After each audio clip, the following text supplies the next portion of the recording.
ایک سوال سر آگے بڑھنے سے پہلے، جسٹس عالیہ نیلم بن گئی، وہاں پر وہ جسٹس باقر صاحب، جسٹس شجاعت علی خان صاحب وہ کام کرتے رہے، حالانکہ وہ ان سے سینئر، لیکن جسٹس منصور علی شاہ صاحب اور جسٹس منیب اختر صاحب، سر آپ کو لگتا ہے کیری آن کریں گے جیسے فوج اپنا فیصلہ ہوگا؟ ہاں دیکھیے، اب ہو سکتا ہے کہ منصور ان سے درخواست کریں، یحییٰ آفریدی منصور علی شاہ صاحب سے، منیب اختر صاحب سے، کہ آپ کام جاری رکھیں، اچھا آپ ہم سے میں درخواست کرتا ہوں، وہ اس کو قبول کر لیں، اور دوسرا یہ بھی ہو سکتا ہے کہ نہیں ہم ریٹائرمنٹ لے لیں گے۔ جسٹس سردار اقبال جو تھے، جب ان کو کہا گیا کہ 4 سال ٹینیور مقرر کر دیا گیا اس وقت بھٹو صاحب کے دور میں، اچھا وہ chief justice Lahore high court کے طور پہ 4 سال پورے کر چکے تھے، صحیح، تو ترمیم دستور میں یہ کی گئی تھی کہ اگر 4 سال پورے ہو جائیں تو پھر آپ چیف جسٹس نہیں رہیں گے، لیکن سینئر جج کے طور پہ کام کرتے رہیں گے۔ ٹھیک ہے، مگر انہوں نے ریٹائرمنٹ لے لی، انہوں نے کہا جس عدالت کا میں سربراہ رہا ہوں اس میں سینئر پیورنی جج کے طور پہ کام نہیں کر سکتا۔ ٹھیک ہے، اب جسٹس منصور علی شاہ صاحب کو یہ فیصلہ کرنا ہے، اور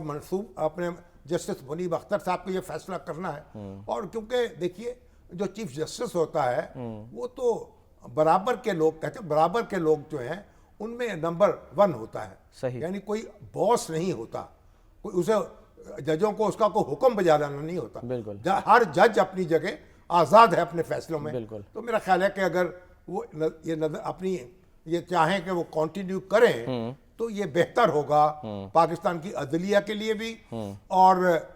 کہ وہ کام کرتے رہیں اور ہم ان سے استفادہ کرتے رہیں، لیکن بہرحال یہ فیصلہ انہی کو کرنا ہے، ان کے اوپر دوسرا تو ٹھونس نہیں سکتا۔ ٹھیک ہے، چلیں سر دیکھتے ہیں آگے ظاہر ہے وہ آئینی بینچز بھی بننے ہیں۔ ایک بات دیکھ لیں جی، کہ آئینی بینچ تو بننے ہیں، اب یہ نہیں ہے کہ ہر مقدمہ آئے گا تو آپ بینچ بنا دیں گے،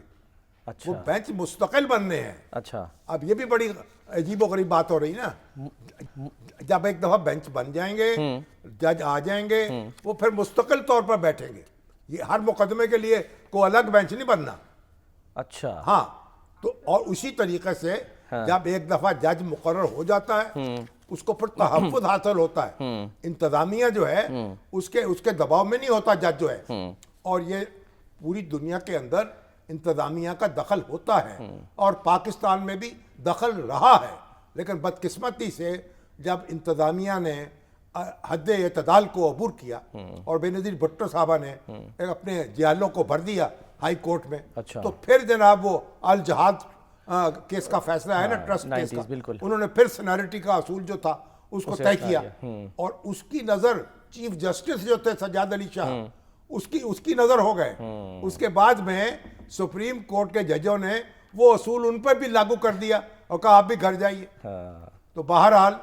اب ہمیں ہماری خواہش ہے اور دعا ہے کہ ہم آگے چلیں، اور جو تجربہ یہ کانسٹیٹیوشنل کورٹ کا ہوا ہے اس کی کچھ پیچیدگیاں بھی ہوں گی، الجھنیں بھی ہوں گی، سوالات بھی پیدا ہوں گے ہر مقدمے کے بارے میں کہ کہاں جائے گا، لیکن رفتہ رفتہ باتیں جو ہے سیٹل ہوتی جائیں گی، اور اگر سیٹل نہیں ہوں گی تو پھر ترمیم کر دیجیے گا۔ ٹھیک سر، اب یہی کہا جا رہا ہے، امید ہے کہ جی مقدمات کے فیصلوں میں تیزی آئے، کیونکہ ایک خبر آئی سر کہ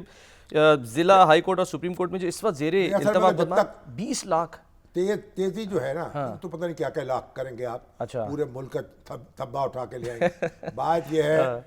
کہ جب تک ہمارے وکلا جو ہیں